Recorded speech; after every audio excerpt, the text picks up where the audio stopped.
আপনি কি কখনো অনুভব করেছেন জীবন যেন পুরো ভেঙে পড়েছে, সব কিছু ঠিকমতো হচ্ছে না আর সুখ মনে হয় দূরে চলে গেছে? রফিকও ঠিক তাই। সে প্রতিনিয়ত ধনী হওয়ার স্বপ্ন দেখত, কিন্তু সে বুঝতে পারত না ধন দৌলত নয়, আল্লাহর বরকত ছাড়া জীবনে শান্তি আসে না। একদিন রফিক রাস্তায় হাঁটছিল। হঠাৎ সে দেখতে পেল এক বৃদ্ধকে ঠেলাঠেলি করা হচ্ছে। শুরুতে সে চোখ ফিরাল, কিন্তু কিছুক্ষণের মধ্যেই মনে হল, আমি কি এটা উপেক্ষা করতে পারব?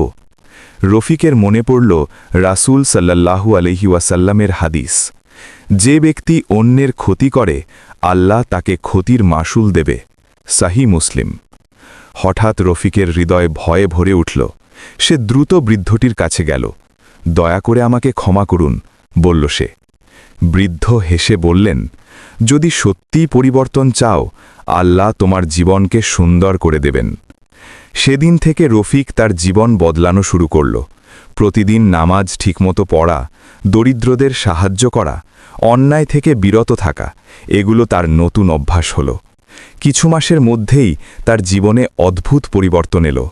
পরিবারে শান্তি ফিরল, সম্পর্কগুলো মজবুত হল, আর ব্যবসাও অল্প অল্প করে উন্নতি করতে লাগল। রফিক বুঝল, হাদিস মেনে চলা মানে শুধু নৈতিক পরিবর্তন নয়, এটি জীবনে আল্লাহর বরকত এবং শান্তি আনে। আপনার জীবনও বদলাতে পারে। সততার পথে থাকুন, নামাজ ঠিক রাখুন, অন্যের ক্ষতি থেকে বিরত থাকুন। ছোট পরিবর্তনও বড় আশীর্বাদ আনতে পারে।